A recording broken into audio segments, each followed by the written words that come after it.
The world is a broken symphony of shrieking metal and shattering glass. The melody has gone silent, leaving only the percussive drum of rain on the wrecked roof. Liam Reed, 28, is a study in ruined elegance. His custom tuxedo, a work of art hours ago, is now a canvas of dirt, whiskey, and blood. The pristine white of his shirt is torn open at the collar, revealing a frantic pulse hammering against his throat. A deep, angry gash above his right eyebrow paints a crimson streak down his temple, diluted by the relentless rain leaking through a cracked window. He's breathing in sharp, panicked gasps that fog the cold air. The limousine is a coffin of contorted steel. The partition between him and the driver is spiderwebbed with cracks. On the floor, scattered like morbid confetti, lie the remains of a shattered champagne flute and the corsage he was supposed to pin to his bride. His phone, its screen a mosaic of fractures, vibrates against the leather seat beside him. The glow is a sickly, accusing eye in the darkness. Bride, Elena Liam. Where are you? The ceremony started 10 minutes ago. Bride, Elena, Dad is going to have a coronary. Answer your phone? Bride, Elena, this isn't funny. Call me right now. He stares at the screen, not seeing the words, seeing her face. Elena Vance. Polished, perfect, and utterly unaware that her walk down the aisle was contingent on his walk into a grave. He doesn't touch the phone. He can't. His fingers are numb, trembling, slick with rain and something stickier. His gaze is locked on the rearview mirror, expecting headlights to pierce the storm, expecting men with expressionless faces to materialize from the downpour and finish the job. The memory slams into him, vivid and brutal. The sounds of the crash fade, replaced by the cultured murmur of 200 guests, the melodic tinkle of a grand piano, the cloying scent of lilies and old money. Liam, his bow tie feeling like a noose, had slipped away for a moment of air. He'd found refuge in the cavernous, oak-paneled library, a temple to Vance's ambition lined with leather-bound books no one ever read. He'd heard the voice from behind a mahogany bookcase. Low, gravelly, the voice of Mr. Vance, 60s, his future father-in-law, a man who built skyscrapers and broke competitors before breakfast. The merger is the priority. The boy signs the post-nuptial agreement at the altar. The controlling shares of his firm revert to the family trust upon his untimely departure. A pause. The distinct clink of crystal. A sip of 20-year-old scotch. The deal closes when the groom closes his eyes. Permanently. Make it look like an accident. The car and driver are already arranged. Liam's blood had frozen in his veins. He'd backed away, silent as a ghost, his heart a frantic drum against his ribs. The arranged car, his wedding limo, the cheerful driver who'd winked at him. A fresh wave of visceral terror washes over him, cold and sickening. The blown tire on the bridge hadn't been bad luck. The violent swerve into the guardrail hadn't been driver error. The driver had bailed at the last possible second, a dark shape rolling clear before the impact. This was an execution. His wedding. His life. A corporate merger, just like Vance said. He was the inconvenient variable, the human liability to be zeroed out. With a guttural cry of rage and fear, Liam throws his shoulder against the crumpled door. Metal shrieks in protest, then yields. He spills out onto the rain-lashed asphalt, gasping. The icy downpour is a shock to his system. It soaks him to the bone in seconds, plastering his dark hair to his skull, washing the blood from his face in pink rivulets. He's in the city's forgotten industrial gut, a canyon of derelict warehouses and rusted chain-link fences. The only light for blocks is a single, faulty street lamp at the mouth of a deserted access road, its yellow light flickering erratically, fighting a losing war with the gloom. He staggers to his feet, his patent leather shoes slipping on the wet pavement. Move. Don't think, just move. But his lawyer's mind, trained for depositions and boardrooms, is offline, overridden by primal, animal panic. Run. Hide. Survive. His eyes scan the darkness, desperate for a refuge, an escape route. Then he sees it, parked under that spasmodic street lamp, as if waiting for him, is not a car. It's a statement. A sleek, black Maybach so obsidian and polished it seems to drink the weak light rather than reflect it. Its windows are tinted to an opaque, legal black. The engine is running, a whisper-quiet purr almost lost beneath the roar of the storm. Sanctuary. Salvation. Reason evaporates. He stumbles toward it, a castaway sighting a ship. He wrenches open the massive, heavy passenger door and collapses inside, his body folding into the seat. The smell of the crash, ozone, spilled alcohol, fear, is instantly replaced by the scent of conditioned leather, faint bergamot, and immense, quiet wealth. Liam's sad-faced voice shredded, breathless, a plea and a prayer. Drive. Please, just drive. The interior is a sanctuary of silent opulence. The dashboard is a constellation of soft, blue-hued light. The violent storm outside is reduced to a muted, rhythmic thrum against the glass. The driver doesn't acknowledge him. Alexandra Sasha Volkov, 32, is a profile carved from winter and shadow. Sharp, elegant cheekbones. A severe, flawless ponytail of hair the color of a raven's wing. She's finishing a call, speaking rapid, liquid Russian into a discreet headset. Her voice is low, cool, utterly devoid of urgency or emotion. Sasha sad face in Russian. Depanamala. Zavtra VPN Chasov. Bez nabliudately. Yes, understood. Tomorrow at 5. No observers. She ends the call. A profound silence descends, broken only by the drumming rain and the ragged concert of Liam's breathing. Slowly, deliberately, she turns her head. Her eyes are the first thing that truly registers. A pale Arctic blue, the color of a glacier core, of a sky just before a blizzard.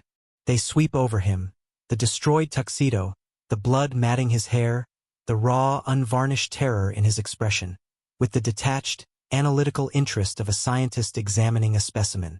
Sasha, you're bleeding on my leather.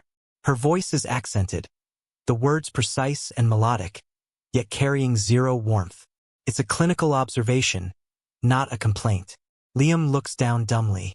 A fat, crimson droplet has fallen from his chin onto the immaculate, cream-colored Napa leather seat. He fumbles, tries to wipe it with his torn sleeve, succeeding only in smearing it into a rusty Rorschach blot. Liam, they tried to kill me.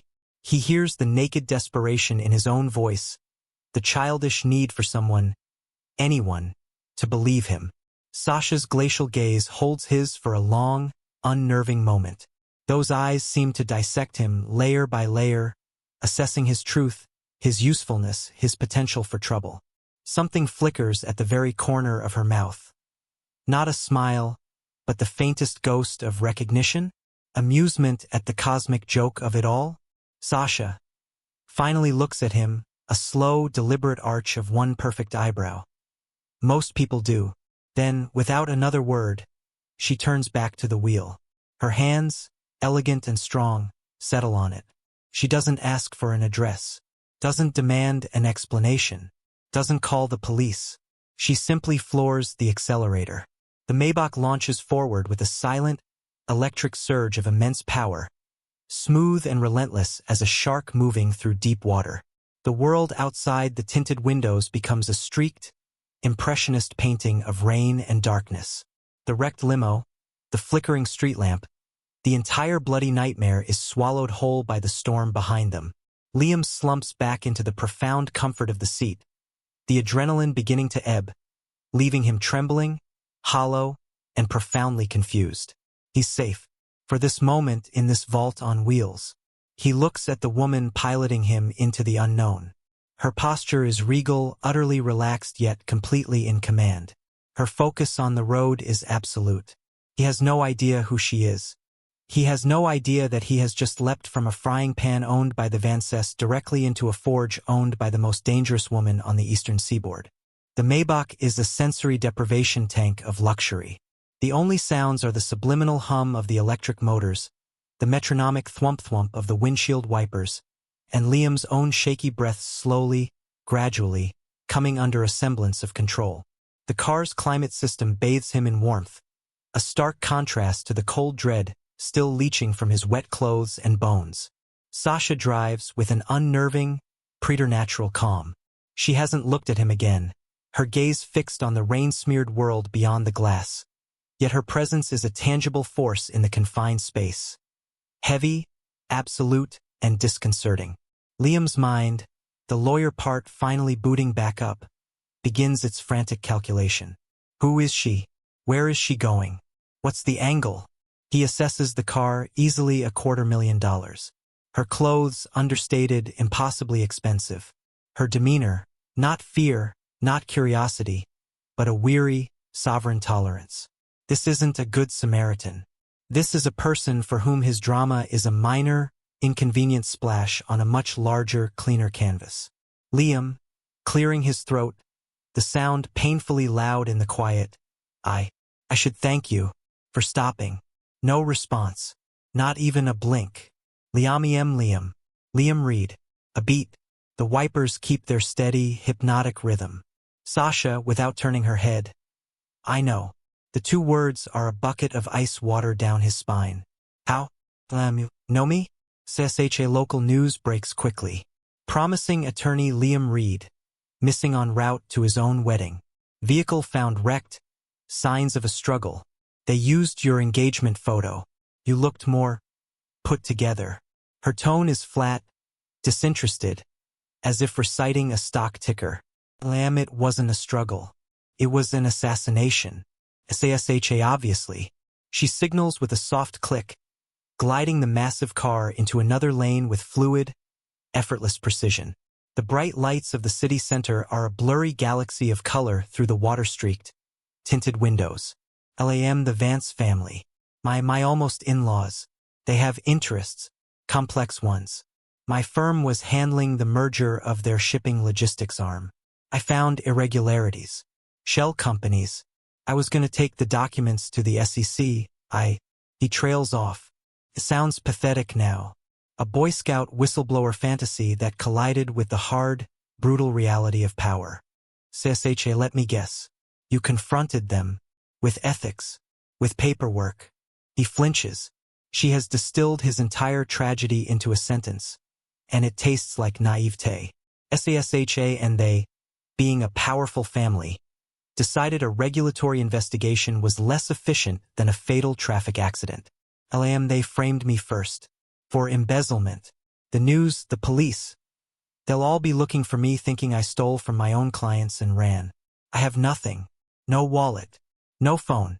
No cards. Nothing. He holds up his empty, trembling hands as if presenting evidence in court. The full, crushing weight of his situation settles on him. He's a fugitive, penniless, a painted target for a family with the reach and ruthlessness to make a man vanish without a ripple. His eyes drop to his left hand. The wedding band, a thick band of palladium Elena had chosen. Platinum is so common, darling. Glints with a dull, mocking sheen. A symbol of a contract that was, from its first clause, a death sentence. A wave of bitter, furious revulsion overwhelms him. He grips the ring, his fingers slippery with rain and drying blood, and twists. It resists, then gives. Without ceremony, without a second thought, he thumbs the window control. The glass descends 2 inches with a muted whir. The roar of the storm and a stinging spray of rain invade the sanctum. He flicks the ring out into the churning night. It's a small, violent, irrevocable act of severance. The final, physical rejection of the life that just tried to murder him. He sinks back into the seat, breathing hard, expecting judgment, a reprimand for letting the rain in. Sasha says nothing for a long moment, but in the dark reflection of her window, Liam catches it. A micro-expression that lasts less than a second. Her eyes, those glacial lenses, flick minutely to the side view mirror, as if tracking the arc of the discarded jewelry. The perpetually neutral line of her lips softens, just a fraction.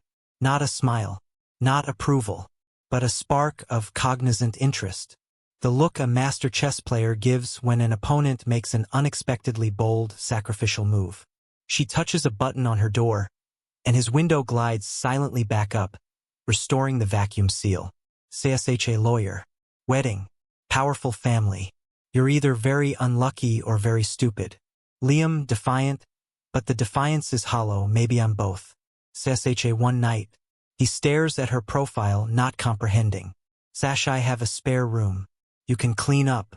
Sleep. Do not snore. Tomorrow morning, you are someone else's problem. It's not an offer. It's a decree. A temporary, conditional pardon from a judge whose bench is in the shadows.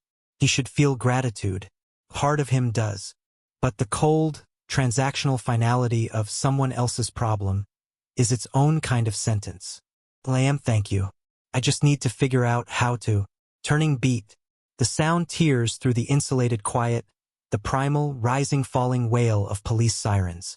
Stark blue and red lights erupt in the back window, strobing through the tint and painting the luxurious interior in frantic, carnivalesque hues.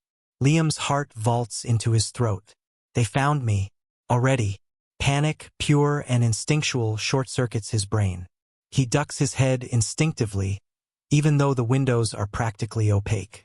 Liam, whispering, a frantic hiss. Oh God. It's them. They found the car. They must have tracked. Sasha quiet. Her voice is a scalpel. Cuts through his panic with surgical precision. She doesn't speed up. Doesn't tense. Her eyes merely dart to the rear view and side mirrors, making calculations at lightning speed. The sirens grow louder, more insistent. 2 squad cars are gaining fast, their light bars turning the sheets of rain into swirling vortices of color. Liam, they right behind us. You have to lose them, you have to. Sashai said quiet. The command is absolute, leaving no room for argument. Liam clamps his mouth shut, his body rigid, every muscle coiled. At the very last moment, as the lead cruiser begins to edge into the passing lane, Sasha flicks the turn signal. A calm, deliberate click-clack, and hauls the steering wheel to the right. The Maybach's tires slice through a deep curtain of water and plunge down a steep, narrow ramp marked in severe letters. Private, residents, and authorized vehicles only, trespassers towed. They are swallowed by the concrete maw of an underground garage. The sirens scream past on the street above, their Dopplered wail fading rapidly into the storm. The sudden, echoing silence is profound. The garage is a cathedral of concrete and clean light. It speaks of immense, silent wealth. A handful of other vehicles, a phantom gray Rolls-Royce Cullinan, a matte black G-Class Mercedes with opaque windows, a vintage Ferrari Daytona under a dust cover, rest like slumbering beasts in their numbered spaces. Sasha guides the Maybach smoothly into a spot marked simply PV1. She presses the ignition button. The quiet hum dies, leaving a vacuum of sound broken only by the rhythmic drip-drip-drip of water from the car's undercarriage and the thunder of Liam's own heartbeat in his ears. She turns to him. In the stark, fluorescent light of the garage, she looks even more severe, more untouchable. The ice in her eyes hasn't melted a degree. Sasha, welcome to the Airy. My building. She opens her door and steps out, the sound sharp and final in the empty space. She doesn't wait, doesn't look back, walking with a precise, unhurried stride toward a private elevator with a brushed stainless steel door, her heels ticking a metronomic rhythm on the sealed concrete. Liam stares after her, then at the car, the private garage, the elevator that leads to a spare room in a sky-high fortress. He is no longer just in a stranger's car. He is in her territory. And here there are no sirens, no questions, just the quiet, immense, and terrifying gravity of her control. The elevator door slides shut behind them with a hushed, pressurized swoosh, sealing Liam in a capsule of brushed steel and diffused, ambient light. There are no buttons, no floor indicators, no emergency phone. It begins its ascent immediately, smooth and swift as a rising ghost. The air is cool, carrying a faint, clean scent of sandalwood and something metallic, like ozone. Liam stands awkwardly, a soaked and soiled island in the center, dripping onto the immaculate metallic floor. Sasha stands a few feet away, her back to him, a statue of perfect indifference. She studies her own reflection in the polished bronze wall, adjusting a cufflink that is already perfect. The silence is a physical weight. Liam, Quietly, the word barely escaping. I don't even know your name. Sasha doesn't turn. Her reflection's eyes find his in the burnished metal. Sasha, you don't need to. The elevator decelerates to a stop without a sound, without a shudder. The doors part silently, not sliding, but retracting seamlessly into the walls. The view is not just seen. It is felt. He is not deposited into a hallway. The elevator opens directly into the main living expanse. It is less a penthouse and more a monument to austere, contemporary power, a gallery where someone deigns to sleep. Vast, open plan, a study in sharp angles and a monochrome palette of charcoal, slate, and bone. The entire far wall is a single, flawless sheet of glass, a breathtaking, vertigo-inducing panorama of the city's skyline, now just a shimmering, rain-veiled tapestry of light far, far below. The floors are polished concrete, dark as a moonless night sky. The furniture is sparse, sculptural, placed with the precision of museum pieces. A low, endless sofa upholstered in charcoal velvet. A coffee table that appears to be a solid slab of black marble floating on a single bronze leg. A towering, angular floor lamp casting a blade of sharp light. On the walls, enormous abstract canvases in shades of gunmetal and ash look less like decor and more like territorial runes. The air is perfectly still, temperature controlled to an exact, neutral comfort. It is so profoundly quiet he can hear the faint, high-frequency whine of the city, a distant electronic sigh through the thick glass. It is the absolute antithesis of the chaotic, wet, violent world he just escaped. It is cold, controlled, sterile, and overwhelmingly intimidating. And they are not alone.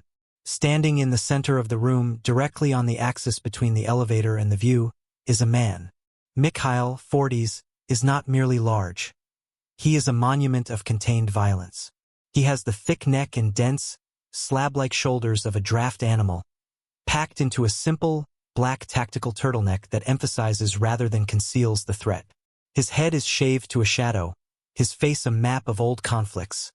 A faded scar bisects one eyebrow, another pulls at the corner of his lips. His eyes, a flat, gunmetal gray, lock onto Liam the instant the doors open, performing an instantaneous, ruthless threat assessment that feels physical. His right hand rests casually, too casually, on his hip, his fingers curled inward, close to where the line of his tailored jacket might conceal the hard edge of a weapon. He doesn't move, doesn't speak. He is an obstacle, a sentinel, a door that is also a wall. Sasha steps out of the elevator as if Mikhail is a piece of the architectural detailing. She shrugs off her wet trench coat, revealing a simple, knife-edged black dress underneath. She drapes the coat over the arm of a stark white chair with movements that are precise, economical. Sasha, in Russian, her voice flat, devoid of inflection, a command, on Ostanetsia. Pervadi on you. He stays. Get on ya. Mikhail's eyes, those flat, gray discs, flick from Liam's disheveled form to Sasha. A micro-shake of his head, so slight it's almost imaginary. Disapproval. A silent warning. Mikhail in Russian. A low rumble like distant thunder. Sasha? Ido kto zie bezumstvo? On neznakamets. Opasnost. Sasha, what is this madness? He is a stranger. A danger. Sasha, still in Russian, a sharp, diamond-hard edge entering her tone. Moi prikaz any tribiet obsesdenia. Mikhail. Anya. Sekas. My order is not a request for debate, Mikhail. Anya. Now. The exchange is swift, guttural, a clash of wills in a language Liam doesn't understand. But the meaning is transmitted in the tension that crackles between them. Mikhail is her protector, her right hand. He is questioning her judgment, seeing a threat she is willfully importing. She is asserting her absolute authority, and it is not to be challenged. Mikhail's jaw tightens, a muscle feathering along its line. He gives a single, curt, military nod.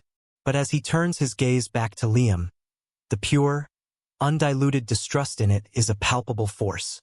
It says, as clearly as if shouted, I see you. I am watching. One wrong breath. He turns on his heel and walks with a heavy, silent tread toward a shadowed hallway. Sasha finally addresses Liam in English, not looking at him as she moves to stand before the vast window, her silhouette a stark cutout against the galaxy of city lights. "You will stay in the guest suite. You will not wander. You will not touch anything. The art is wired. The windows are 3-inch laminated polycarbonate. The doors, besides this one and the guest room, are biometrically locked." She gestures with a slight tilt of her head toward a corridor opposite the one Mikhail took. Mikhail will bring the doctor. She will see to your head. Liam, still rooted by the elevator, overwhelmed by the scale and severity of it all.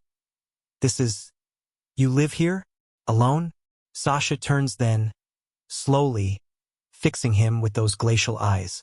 A ghost of something, perhaps profound amusement at his naivete, touches the very corner of her lips. "Do I look like someone who lives alone?" The implication hangs in the sterile, cool air. Mikhail, possibly other unseen personnel. Layers of security. This isn't a home. It's a command center, a fortress, a lair. Before Liam can formulate a response, Mikhail returns. And behind him, a study in contrast, walks a woman. Dr. Anya, 50s, is a splash of gentle humanity against the brutalist backdrop. She has kind, weary eyes the color of weak tea, and strands of silver gleam in her dark hair, which is pulled into a soft, messy bun at her nape. She wears comfortable linen trousers and a thick, cable-knit cardigan, looking like she was pulled from a quiet evening with a book. In her hands is a small, professional medical kit, not unlike the one a paramedic might carry. She offers Liam a gentle, sympathetic smile that feels achingly out of place. "Hello, my dear. Let's get you patched up, yes? You look like you've had a very bad evening." Her voice is warm, accented, something Eastern European, but softer, rounder than Sasha's sharp consonants. She approaches him not as a threat, but as a healer approaching a wounded creature. Liam glances at Sasha, who has turned her back to them once more, a queen surveying her storm-swept domain as if they've already ceased to exist. He looks at Mikhail, who has resumed his post by the closed elevator doors, arms crossed over his broad chest, his gaze a silent, perpetual warning. Liam to Anya, whispering, as if sharing a secret in church, Who is she?" Anya follows his glance to Sasha's imperious silhouette against the monumental window. Her gentle smile becomes sad, knowing. She opens her kit with a soft click, selecting an antiseptic wipe. Softly, the words meant for his ears alone. "She is the one who decides if you live through the night, Dorogoy. Now come, sit, let me see the damage." She guides him gently, a hand on his elbow, toward a backless stool near the vast, unused kitchen island of black granite. Liam sits, the cold stone seeping through his trousers. The scene is surreal. The cold, majestic space, the doctor's kind hands dabbing gingerly at the cut on his head, the looming, silent menace of Mikhail, and the boss, Sasha, a distant, untouchable monarch. He is safe. He is being cared for. The immediate physical threat has passed. But as Anya works, cleaning the wound with practiced efficiency, Liam's ears strain. From behind the closed door down the hall Mikhail had emerged from, he hears the low, muffled cadence of Sasha's voice. She's on another call. The door is thick, but in the utter silence, fragments bleed through. Sasha's muffled voice, OS, in Russian, calm, analytical. Liam read, Ido on Nadznost, pod somnениum, Semya Vainsov disfuit, active ili obyazatelstvo, Trebietzia nabliudnai. Liam read, yes. It's him. Reliability is questionable. The Vance family is moving. Asset or liability, observation required. The words are a cold spike driven directly into his chest. Asset or liability. He is not a guest. He is not a charity case. He is not even truly a person in distress. He is a subject, an item on a ledger, a piece on a board, his value and risk being assessed in a language he cannot comprehend, by a woman whose world operates on a calculus of shadows and steel. The penthouse isn't a sanctuary. It's an evaluation chamber. a gilded cage with a view, and the assessment has already begun, his fate being weighed in the next room, in whispers he was never meant to hear. Liam wakes with a start, a gasp trapped in his throat. For a disoriented second, he expects the crumpled ceiling of the limo, the smell of whiskey and fear.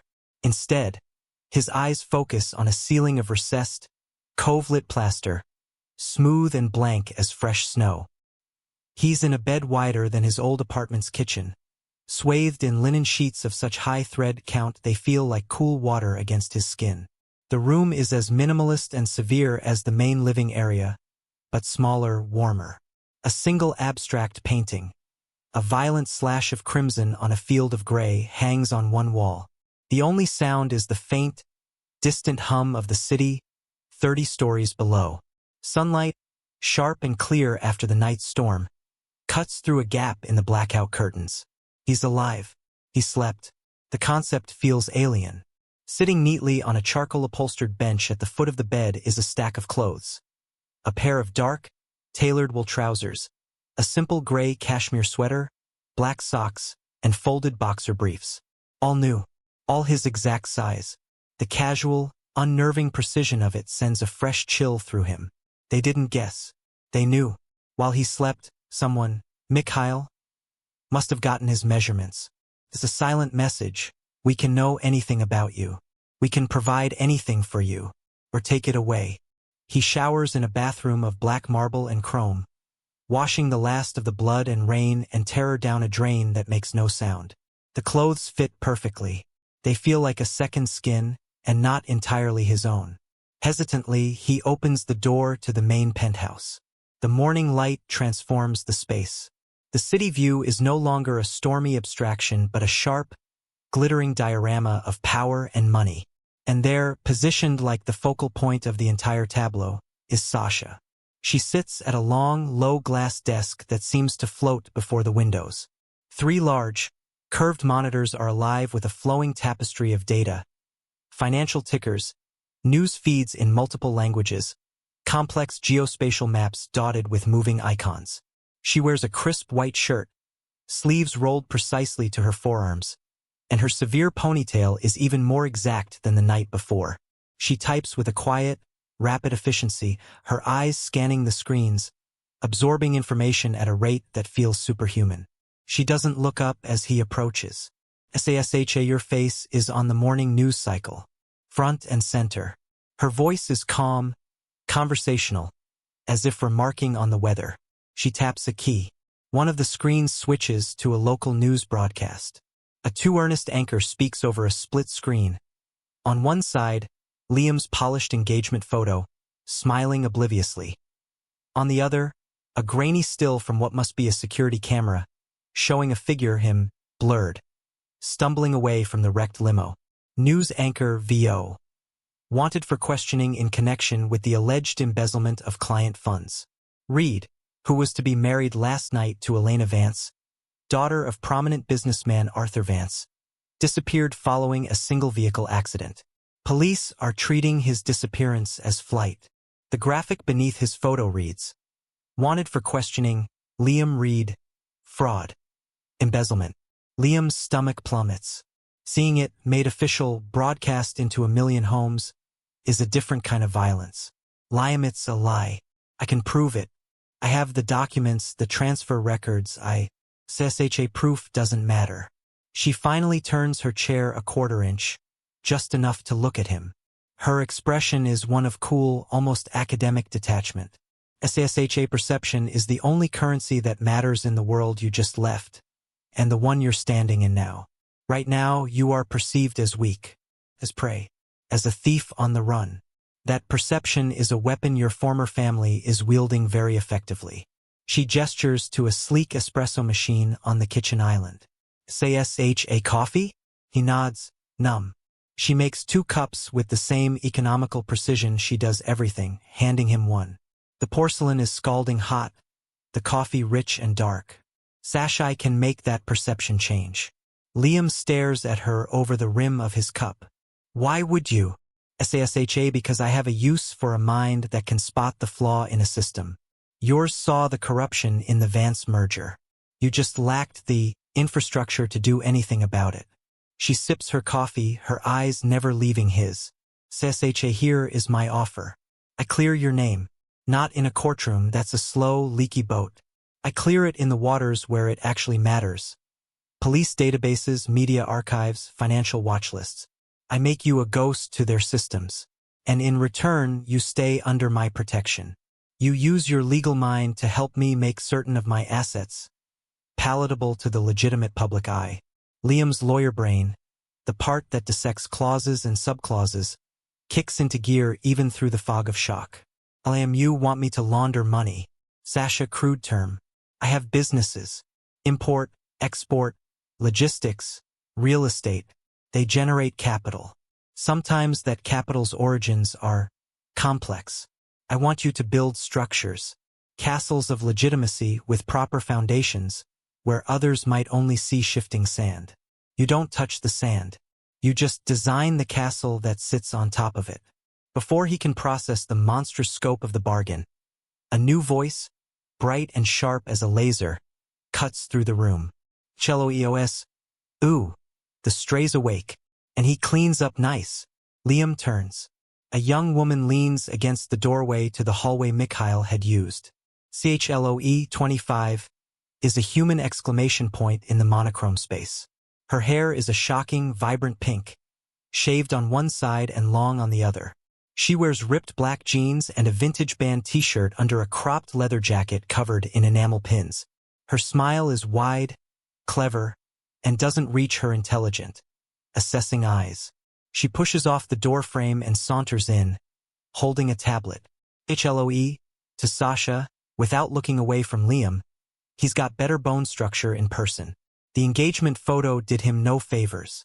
CSHA Chloe. Manners. CHLOE, to Liam, leaning in conspiratorially. "Did you know your almost father-in-law has his fingers in 3 separate offshore shell companies registered in the Caymans? And not the nice, boring tax evasion kind. The spicy kind. The kind that moves art and antiquities with questionable provenance. Super shady. I've been digging since 4 a.m.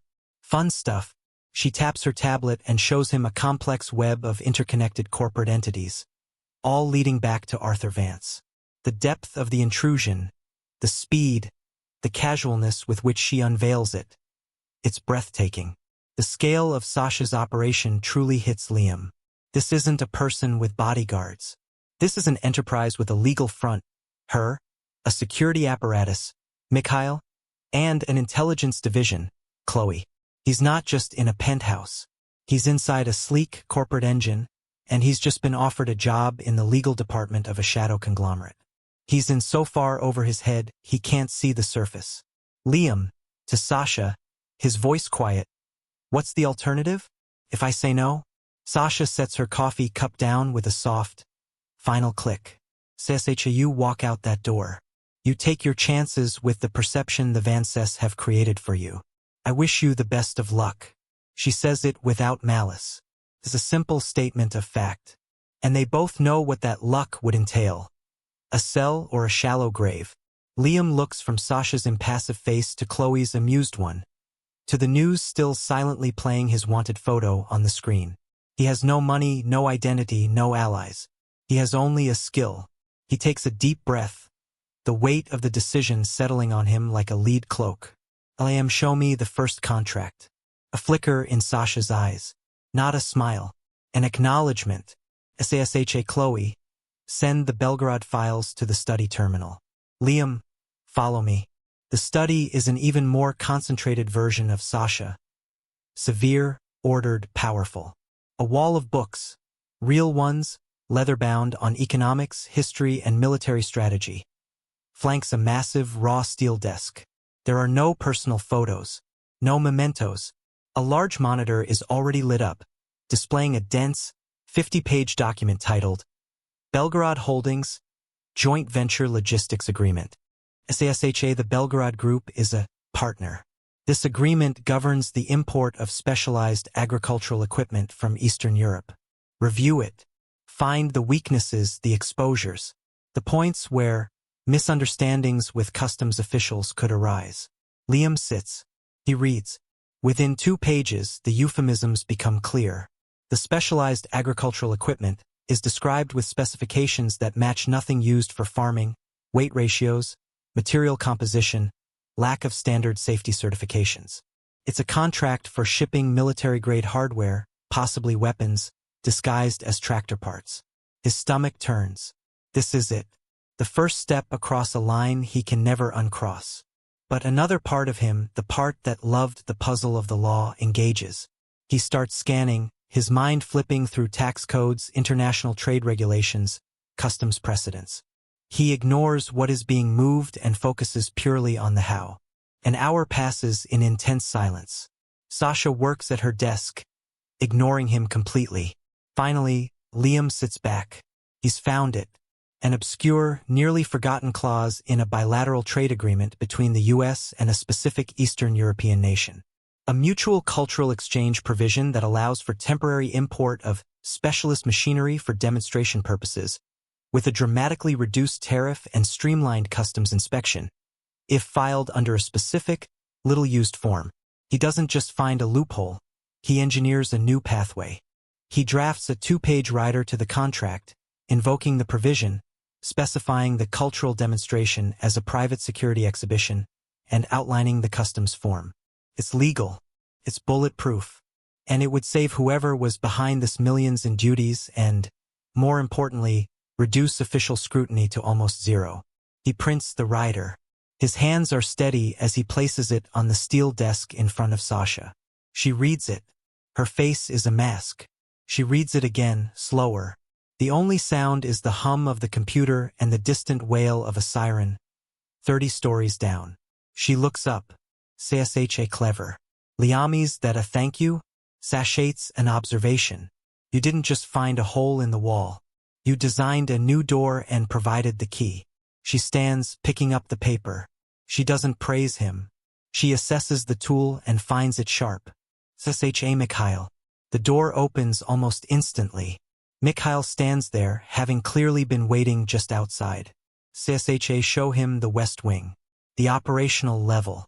He needs to understand what he's protecting. Mikhail's expression darkens, the disapproval from last night returning tenfold. But he simply nods. Mikhail, follow me. The West Wing isn't another living space. Mikhail leads him to a plain door, indistinguishable from the others, and places his palm on a scanner. A lock disengages with a heavy thunk. They don't enter another room. They enter another world.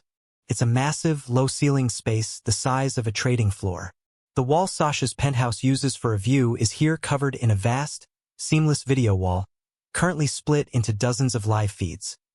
Satellite overlays of shipping lanes in the South China Sea, real-time financial market data from 3 continents, security camera grids from what look like warehouses and ports across the city, encrypted communication logs streaming too fast to read. Banks of servers hum in climate-controlled aisles. Workstations are manned by a handful of intense, focused individuals who don't look up. This isn't a gang's backroom.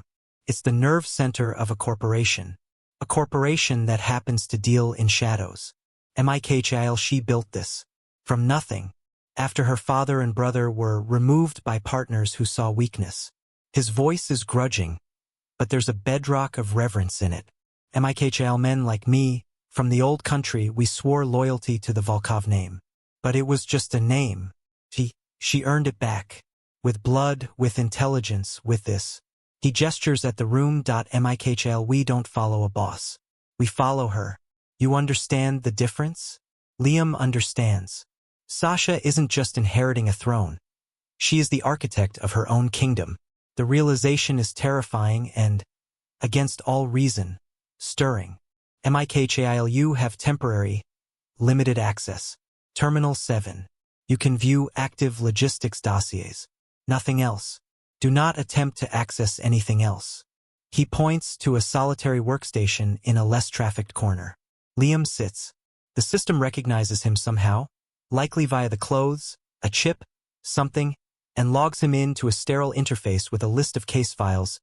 Belgorod, Maritime Transport A12, Venture Capital Audit. He opens the Belgorod file. It's vast. Shipping manifests, shell company structures, risk assessments. And there, tagged and linked, is the writer he just wrote, already marked Approved Volkov. The speed is dizzying.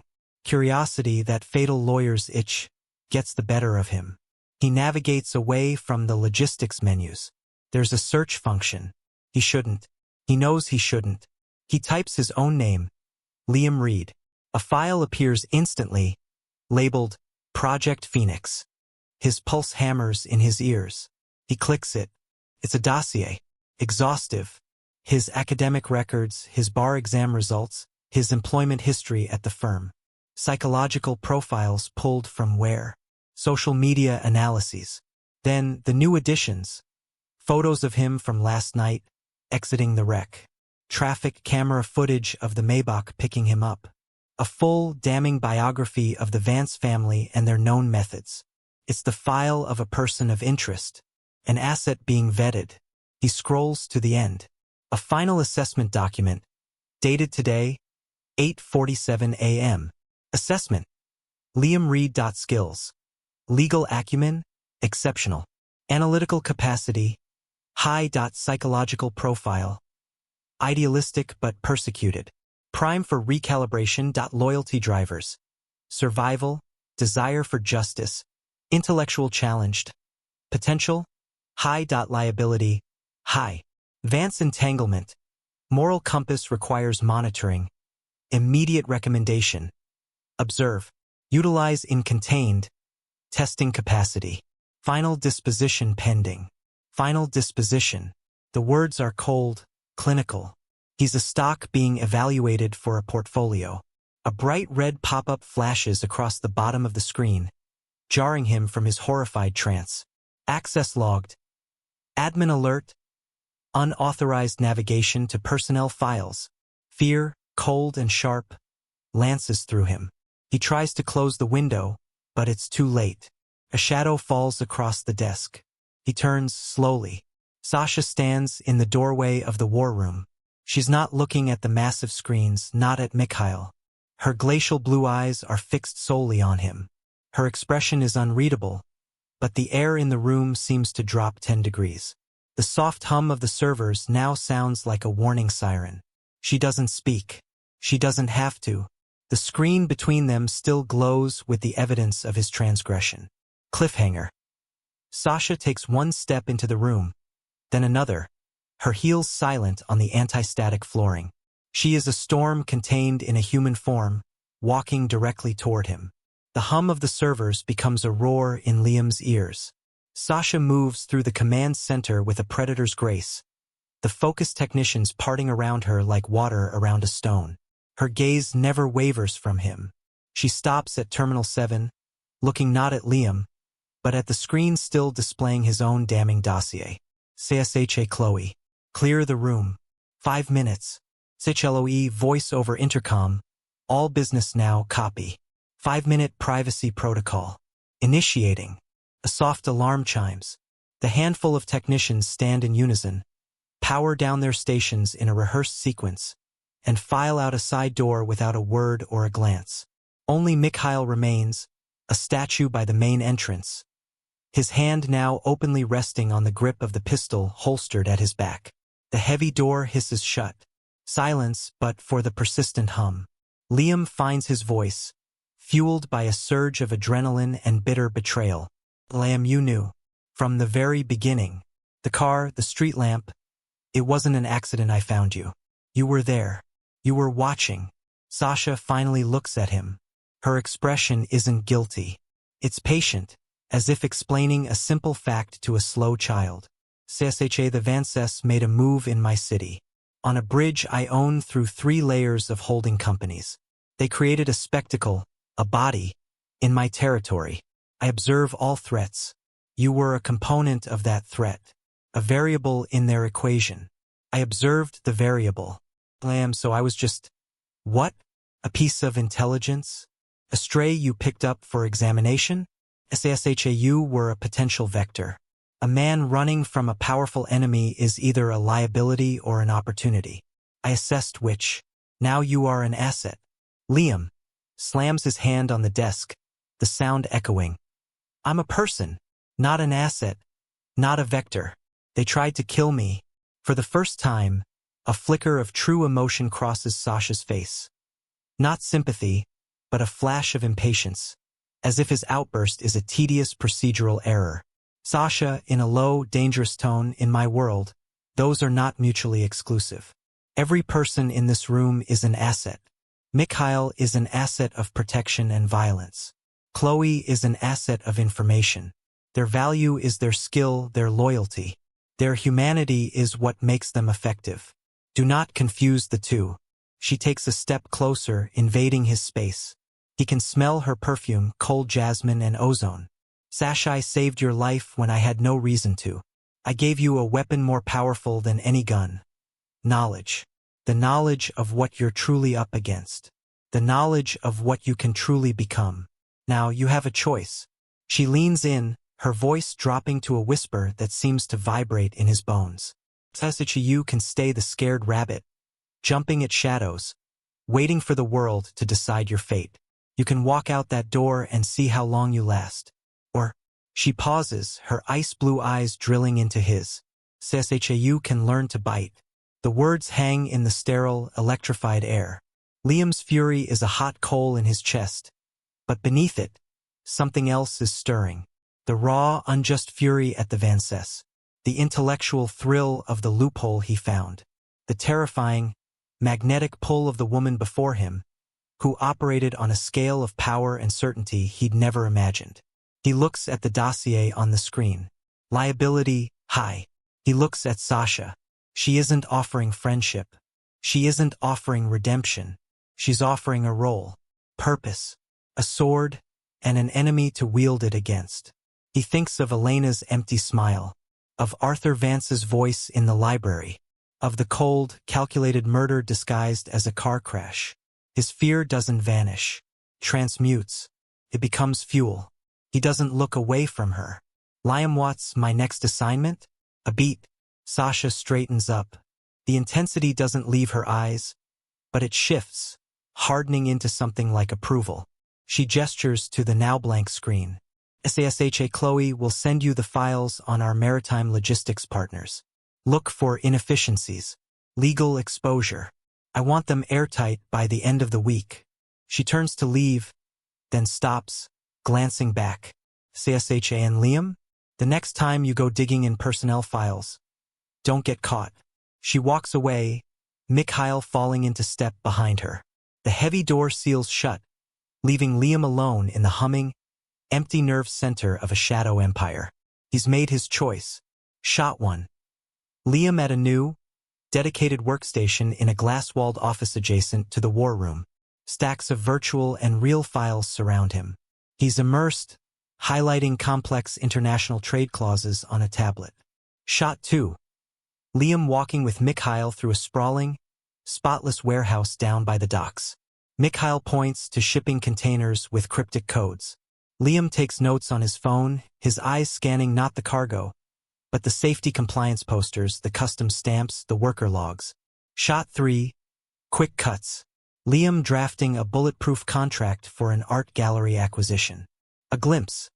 In the war room, a screen shows a live feed of a tense, silent exchange of a briefcase in a dim parking garage. Liam researching shell company laws in Singapore. A glimpse. Mikhail, in a dark alley, his hand around a man's throat, whispering a threat before shoving him away. Liam presenting a flowchart of a new corporate structure to Sasha. She nods once, a microscopic gesture of assent.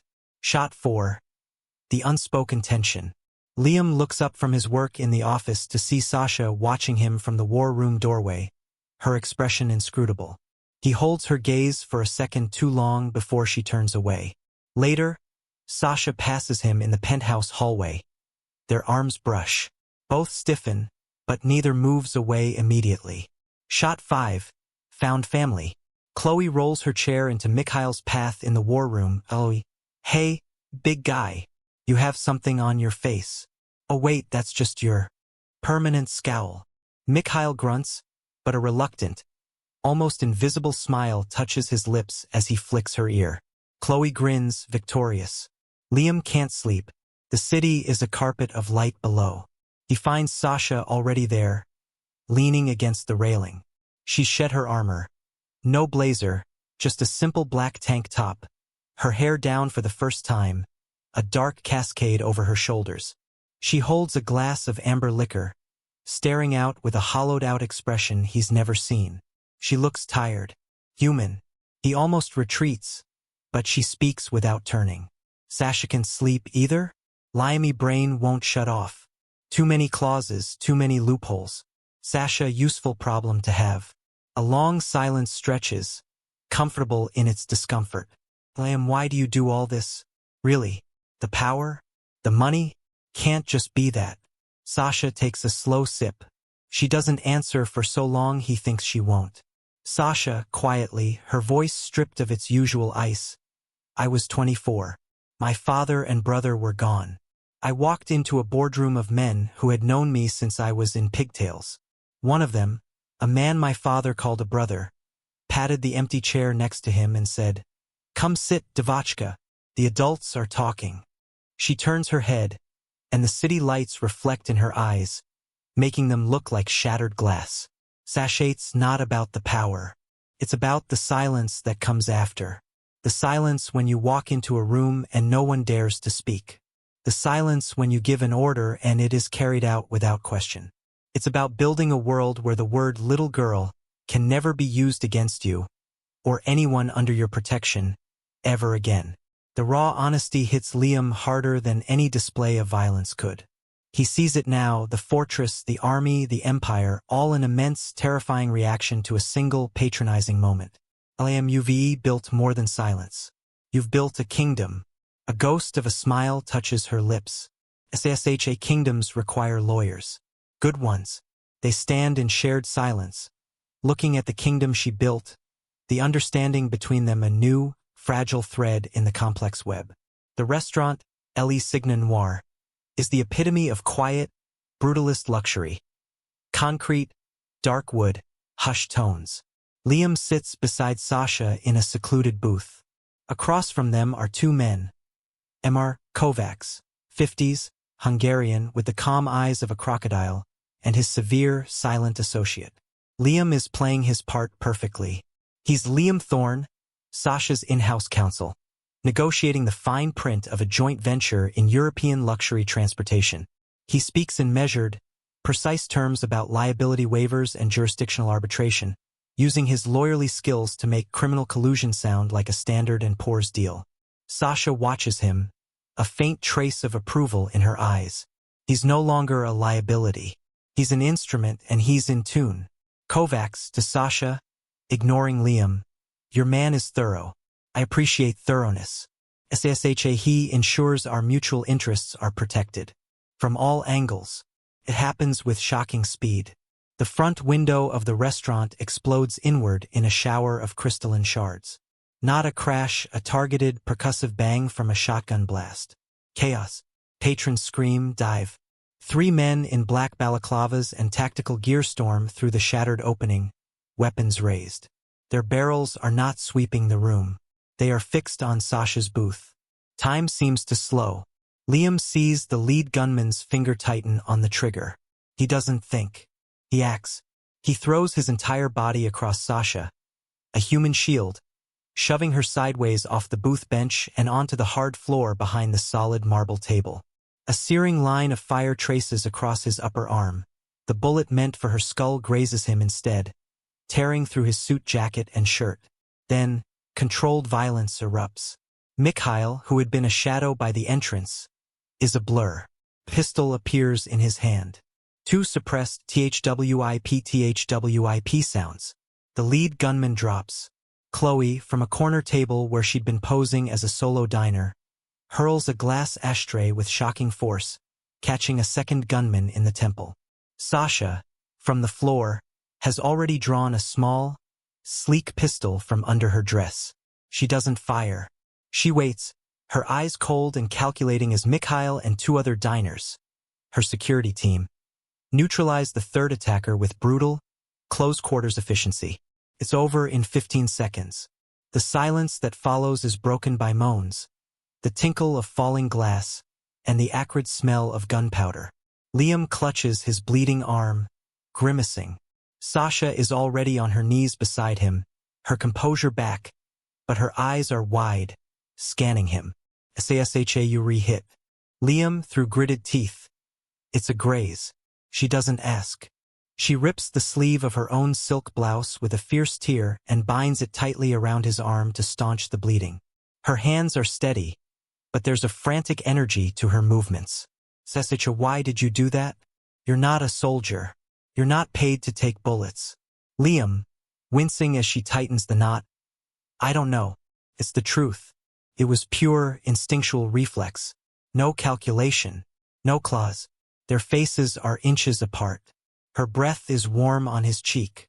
He can see the faint gold flecks in her icy irises, the rapid pulse at the base of her throat. The adrenaline, the closeness, the shared brush with death creates a magnetic pull that crackles in the air. The world, the ruined restaurant, the bodies, the cries, fades away. She leans in. He doesn't move. Their lips are a hair's breadth apart.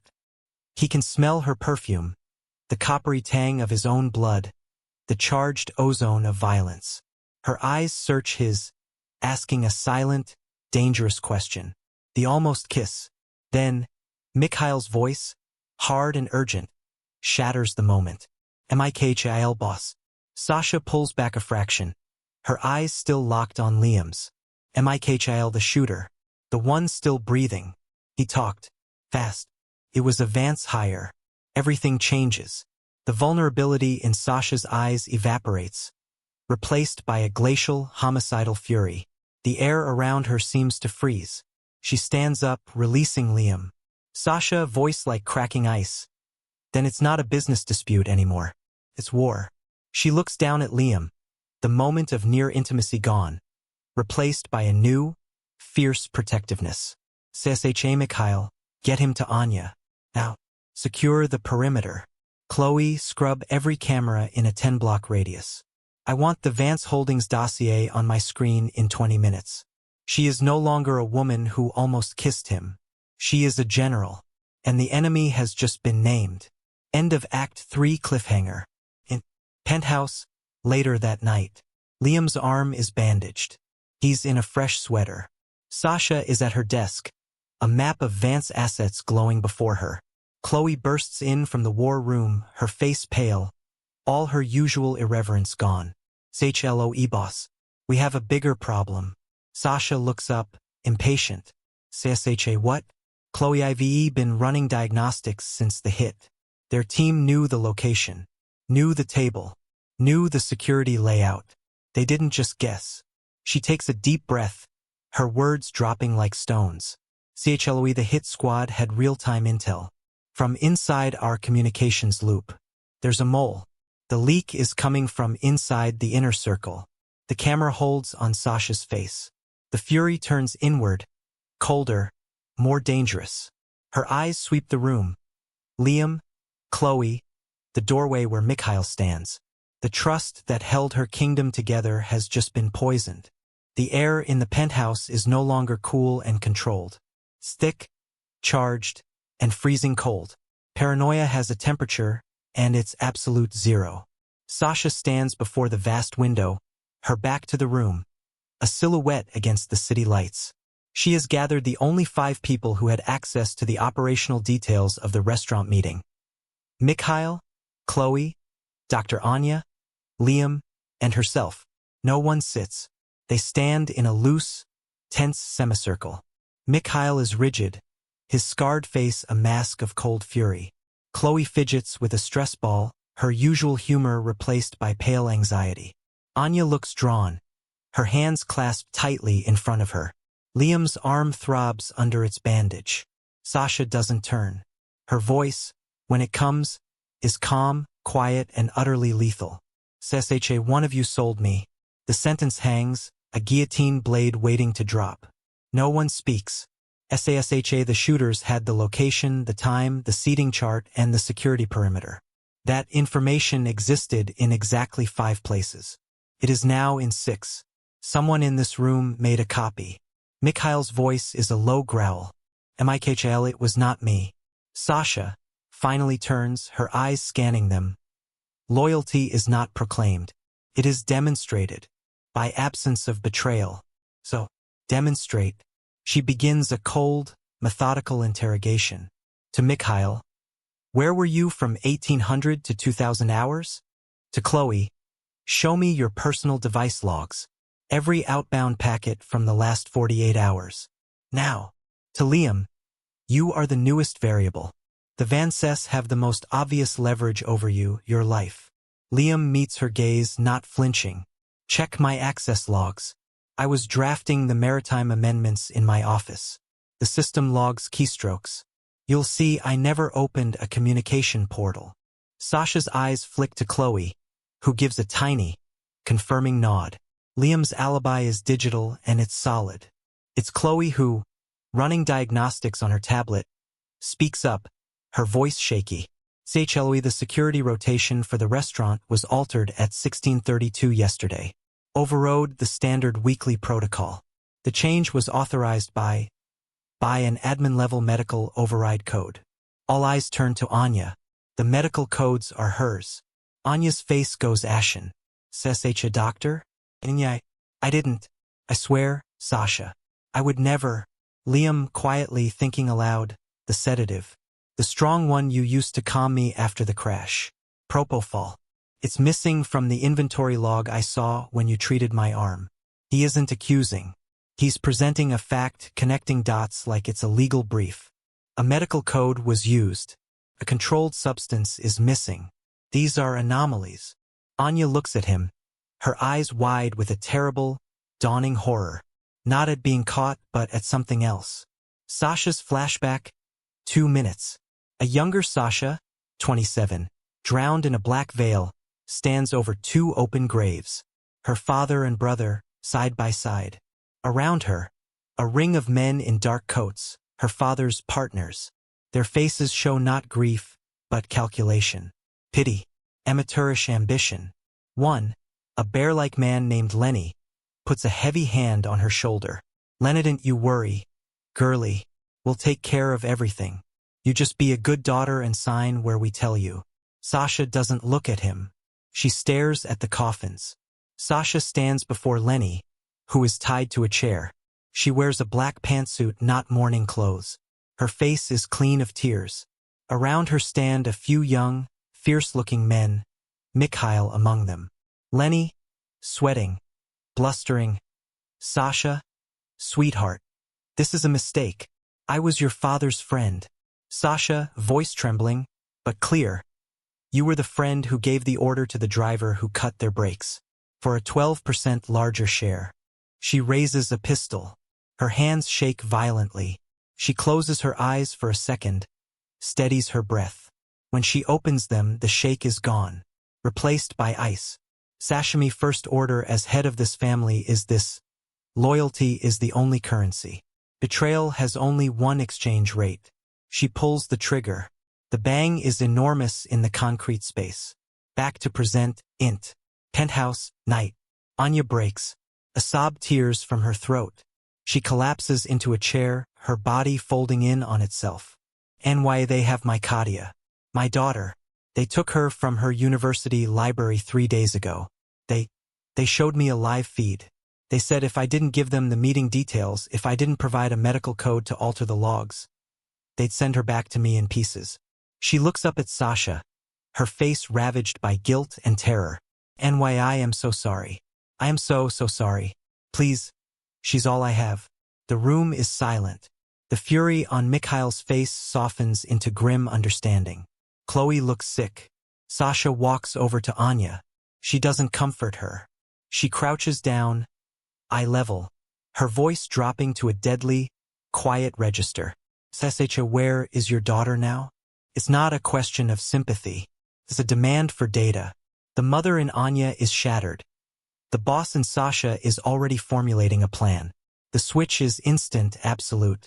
Anya, whispering, a broken reed. A warehouse. The old fisherman's wharf cold storage. Unit 7. They move her every 12 hours. She's due to be moved in 2 hours. Sasha stands. The vulnerability from the balcony is gone. The almost kiss is a forgotten luxury. The strategist, the general, the queen is back on her throne. CSHA Mikhail. Gear up. Chloe, pull every schematic, every camera, every thermal signature for that location. Liam. She turns to him. His value is no longer just legal. Sasha, I need a clean path. Police jurisdictions, patrol routes, legal grounds for a raid. I need a story that holds up if this gets noisy. Can you do that? He doesn't hesitate. LAM-wise. The war room is in full, silent operation. Chloe has the cold storage facility on the main screen, blueprints, live, hacked security camera feeds showing two bored-looking guards.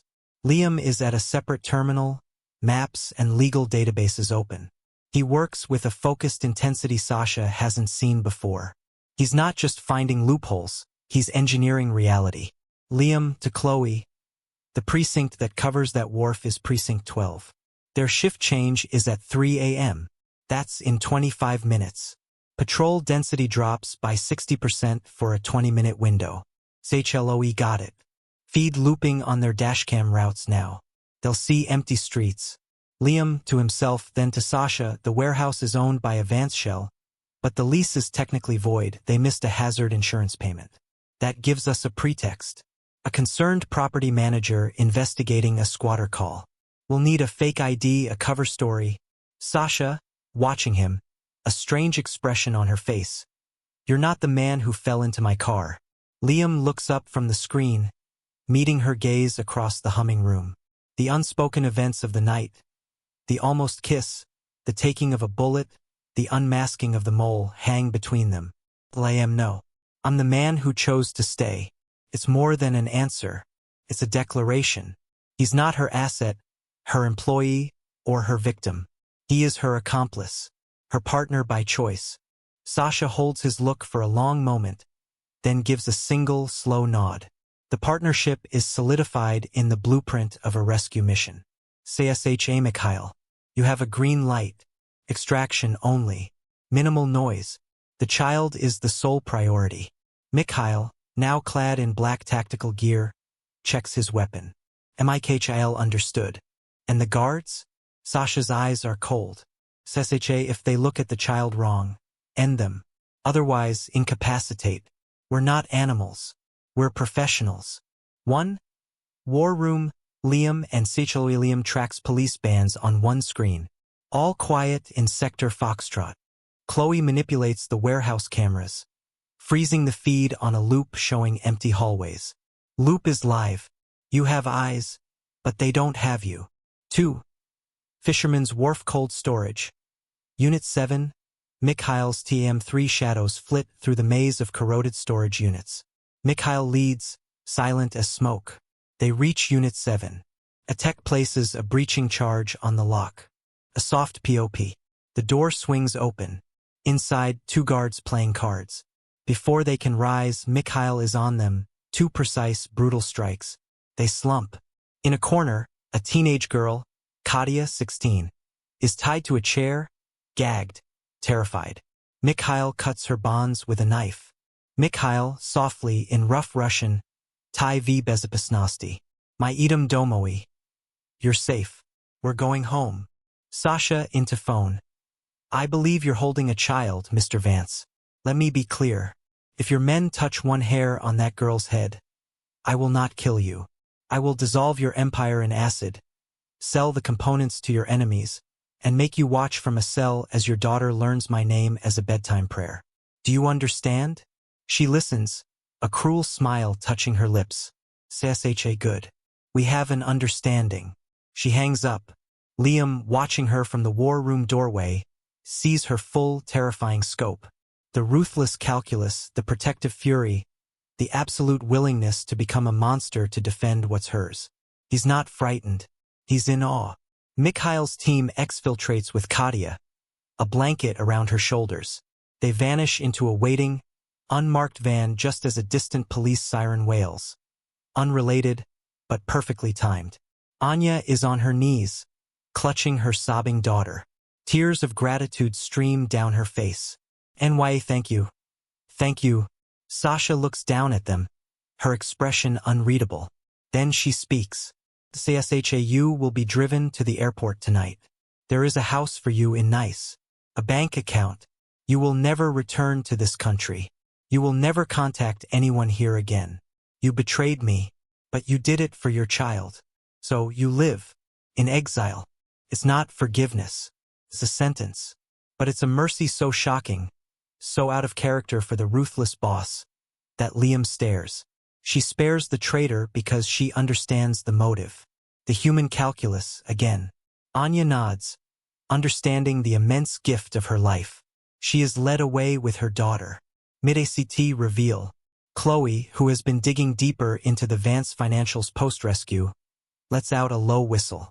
Techeloia, boss? You need to see this. On the main screen, the web of Vance Holdings doesn't just stop with their companies.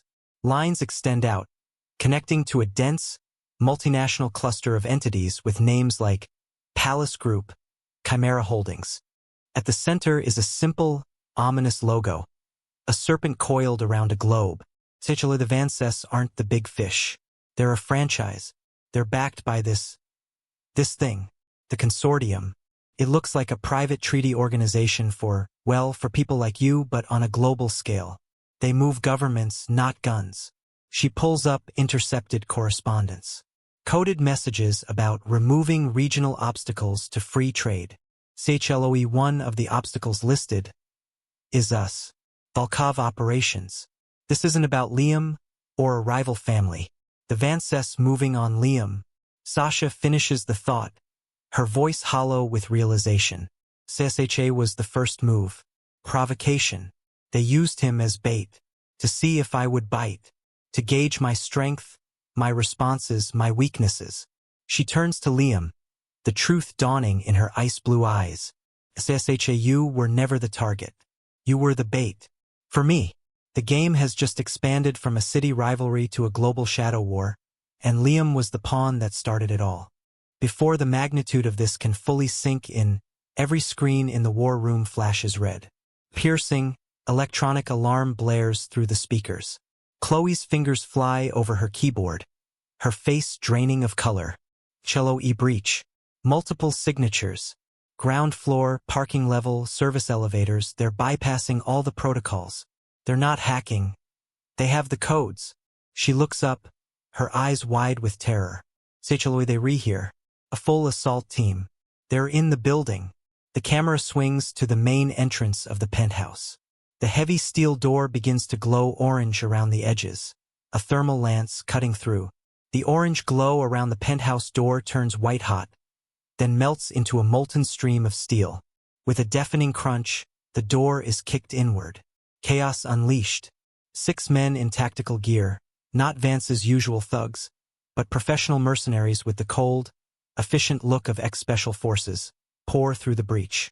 Suppressed gunfire thwips through the air, chewing into concrete and shattering a priceless abstract painting. Mikhail is already moving. He shoves CHLOE behind the solid marble kitchen island. Stay down. He returns fire with his own pistol, 2 precise shots that drop the lead mercenary. He fights not with rage, but with a brutal, economical efficiency, using furniture as cover, disarming a man with a vicious twist of his arm, using the man's own body as a shield. Liam's world narrows to instinct and memory. The lawyer is gone. He remembers the building schematics he reviewed for security protocols. He ducks as gunfire rakes the glass wall, creating a spiderweb of cracks. He sees a mercenary advancing toward Sasha's study. Service elevator access behind the study wall.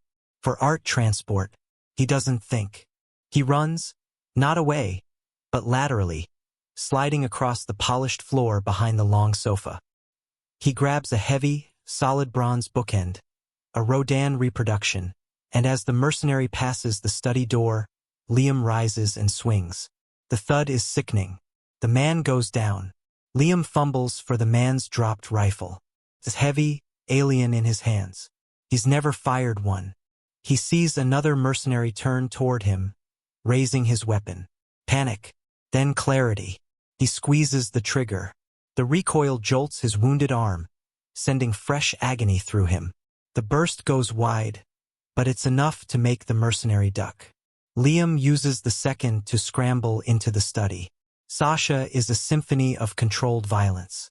She has retrieved a compact PDW from a hidden compartment in her desk. She moves with a dancer's grace and a sniper's precision. She doesn't waste a shot. A mercenary rounding the corner gets a round between the eyes. She uses the panoramic windows not for cover, but for reflection, tracking movement behind her. She is ice. She is death. She is protecting her kingdom. But the tide is against them. They are outnumbered, outgunned, and the enemy is inside the fortress. The turning tide. A mercenary near the shattered main door pulls the pin on a concussion grenade. He's not aiming to kill. He's aiming to disorient, to create an opening. Grenade! Mikhail sees the arc. Chloe is crouched, wide-eyed, directly in its blast radius. There is no time for tactics. Mikhail moves. In one powerful motion, he lunges across the open space, wraps his massive body around Chloe, and rolls, putting himself between her and the blast. The grenade explodes. The sound is apocalyptic in the enclosed space. The shockwave shatters every remaining glass surface. The blast hurls Mikhail and Chloe against the far wall. Chloe is protected, dazed but alive. Mikhail lies still, his tactical vest smoking, blood blooming across his back from shrapnel. Mikhail! Chloe screams, scrambling toward him. With Mikhail down, the defensive line collapses. Two mercenaries converge on Sasha, forcing her into a corner behind the steel desk, her ammunition spent. Liam, hearing Chloe's scream, steps out from the study. He raises the rifle, but a sharp blow from behind disarms him. A hand wraps in his hair, yanking his head back. The cold barrel of a pistol presses against his temple. The gunfire stops. An eerie silence descends, broken only by the crackle of electrical shorts and Chloe's sobs as she cradles Mikhail's head. Amar. Vance steps through the ruined doorway, brushing non-existent dust from his bespoke suit. He looks around the devastated penthouse with the satisfaction of a man checking items off a list. Vance a little dramatic, but effective. Hello, Liam. You look, well, worse for wear. Liam struggles, but the mercenary's grip is iron. Vance, to the room. Alexandra Volkov, the matryoshka. Show yourself or I paint the walls with your pet lawyer's brains. Sasha slowly stands from behind the desk. She places her empty weapon on the desk and steps into view, hands raised. Her face is a mask of cold fury, but her eyes dart to Liam, checking, assessing. Vance smiles, a crocodile's grin. He walks over, takes the pistol from his mercenary, and presses it himself against Liam's temple. Vance, there she is. I have to admit I'm disappointed. All this, for him? You traded an empire, a reputation for this lawyer? Sasha, voice like tempered steel, unwavering. Let him go. Vance, or what? Your brute is down. Your tech witch is useless. It's over. CSHA, take me. The empire, the access codes, the encryption keys to every account, every server. I'll give you the transfer protocols. It's all yours. Just let him walk out of here. It's not a negotiation. It's a surrender. An unconditional, total sacrifice. Liam sees it in her eyes, the absolute terrifying truth. She is offering everything she built, everything she bled for him. She means it. Liam, Sasha. Don't. You can't. Sasha's eyes lock only on his, ignoring Vance completely. That I told you I protect what's mine. The word mine isn't possessive. It's a vow.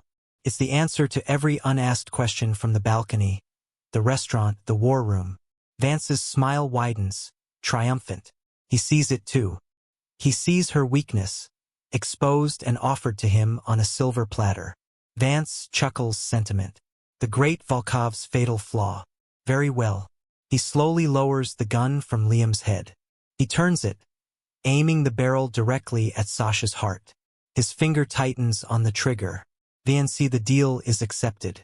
I'll take your empire, and I'll take the satisfaction of removing its queen. This is it. The sacrifice and the betrayal.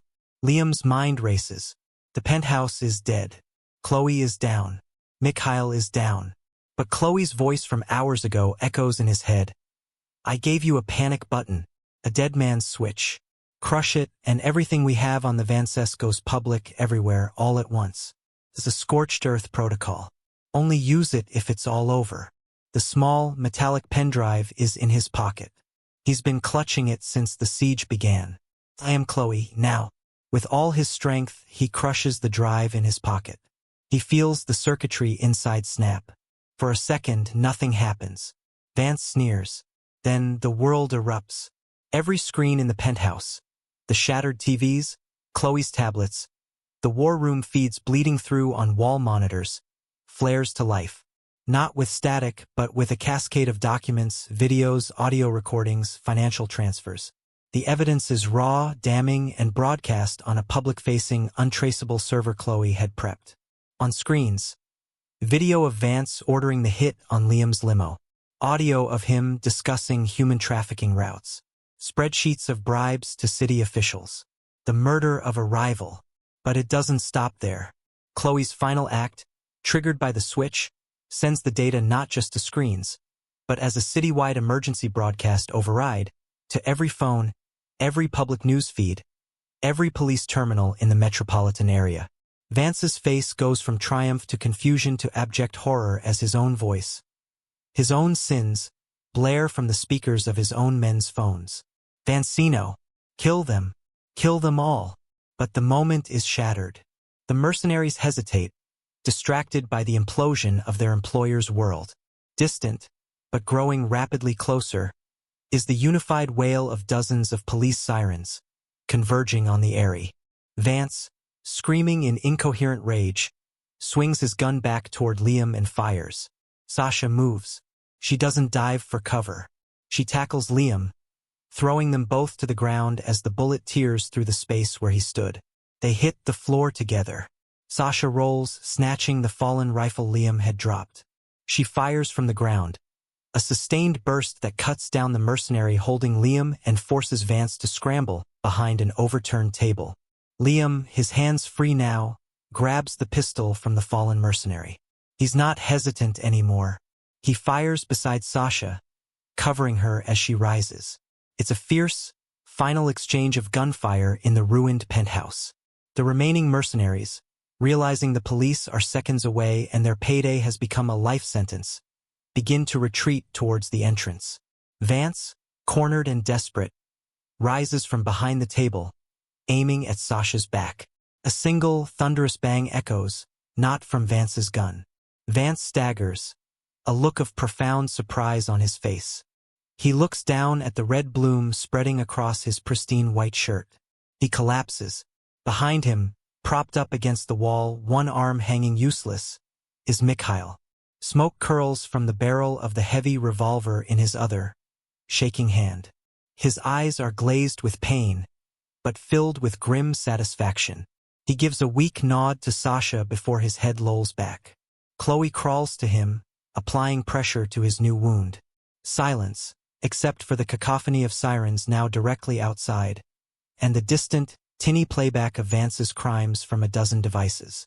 The police are in the building. Shouts, footsteps on the stairs. Sasha drops the rifle. She crawls to Liam, her hands flying over him, checking for new wounds. Her fingers are trembling. A tremor he's never seen in her before. Sasha, her voice ragged, you were the contingency plan. Liam, breathing hard, clutching his grazed arm. I was the partner. Their eyes meet. The adrenaline, the terror, the sacrifice, the victory. It all crashes together into a single, inevitable point. She grabs the front of his sweater and pulls him in. They kiss. It's not gentle. It's desperate, fierce, and messy. It tastes of gunpowder and blood and sweat and the metallic fear of near death. It's full of every unspoken word from the past week. The fascination, the tension, the shared danger, the chosen loyalty. It's a promise sealed in the ruins of her fortress. They break apart as the first wave of SWAT officers breaches the room, rifles raised. Sasha immediately places her hands back in the air, her composure snapping back into place like a shield. But she keeps her body subtly between the police and Liam. The siege is over. The sacrifice was made but not accepted. The partnership is forged in fire. Chiron, Vance empire crumbles. Data dump leads to mass arrests, financial collapse. Chiron, lawyer Liam Reed exonerated, hailed as unwitting whistleblower. News anchor. In a stunning turn, the evidence that cleared Reed has sparked a citywide corruption probe. Hospital Rumikale lies in a bed, tubes and monitors attached, but his eyes are alert. Chalui sits beside him, her pink hair a vibrant splash against the clinical white. She's reading him a hilariously inaccurate news article about the daring civilian cyber activist who helped take down the Vances. Mikhail grunts, but his large hand covers hers on the bedsheet. A small, genuine smile touches his scarred lips. The room is being renovated, but is operational. Screens now show legitimate business feeds, shipping logistics, art auction prices, real estate portfolios. Sasha, in a sharp pantsuit, points to a map of Eastern Europe, discussing expansion with two serious-faced, legitimate-looking executives. The operations have not ceased. They have evolved. The castles Liam builds now have deeper, cleaner foundations. Liam, no longer in lawyer's wool but in dark, tailored tactical gear, is on a shooting range. He fires a pistol with steady, controlled breaths. The grouping on the target is tight. Sasha watches from the observation glass, a cup of coffee in hand. She doesn't smile, but her gaze is one of quiet, fierce approval. He is no longer just her counsel. He is her protector, too. The gallery opening is a masterpiece of legitimate opulence. The space is Sasha's new public face. White walls, polished concrete, exquisite and unquestionably legal modern art under perfect lighting. The city's elite, politicians, socialites, old money, mill about sipping champagne. Sasha is a vision in a floor-length, backless gown of gunmetal silk. She moves through the crowd like a queen, exchanging air kisses and veiled threats with equal, chilling grace. All eyes are on her. Liam stands nearby, looking devastating in a classic black tuxedo.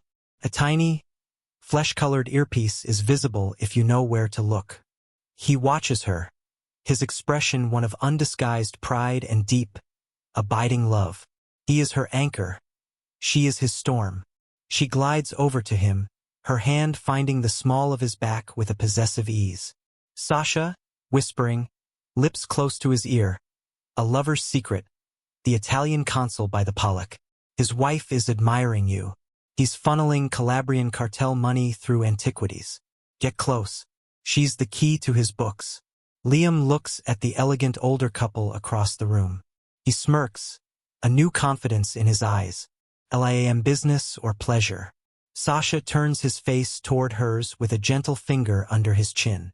She kisses him, soft but deliberate, in full view of everyone. It's a statement. Sasha with us. Darling, it's always both. They share a smile, a perfect, unified front. Partners in power, in strategy, in love. The lawyer and the lioness. The kingdom is secure and they rule it together. The balcony has been repaired, the glass replaced. Liam and Sasha stand together, silhouetted against the vast, glittering tapestry of the city. Her head rests on his shoulder, a rare, unguarded moment of peace. His arm is around her waist. I ran from a gilded cage into a lioness's den. They say you shouldn't make deals with the devil. He looks down at her, pressing a kiss to her hair. But they never met a devil who'd burn the world down to keep you safe. And they never told you, you might learn to love the flames. The moment of tranquility is shattered by the soft, urgent chime of Sasha's smartwatch. Then, Chloe's voice crackles in both of their earpieces. No nonsense, tense. Boss? We have a problem. Priority incoming on the Ghost channel. You need to see this. Now, Sasha's head lifts from his shoulder. All softness vanishes. She taps her watch. A holographic screen projects a faint, blue glow in the night air. On it is the symbol. A sleek, stylized serpent coiled tightly around a stylized globe. Beneath it, a single line of text flashes. The consortium offers its regards. The message hangs in the air. The Vance family was just a branch. This is the root. The true enemy has acknowledged them. The war they thought they'd won was merely the first skirmish. Sasha's eyes harden into chips of Arctic ice. She turns her gaze from the symbol to Liam. There is no fear in her look, only resolve and a question. He meets her gaze. No hesitation, no fear. He sees the danger, the endless shadow war stretching before them. He sees the devil he chose, and the flames he learned to love. He gives a single, firm nod.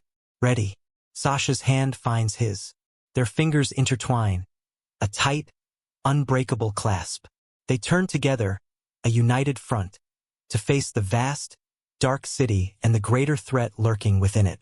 The city lights blaze below them, reflecting in their determined eyes. The cage is gone. All that remains is the kingdom, the queen, her king, and the will to defend it.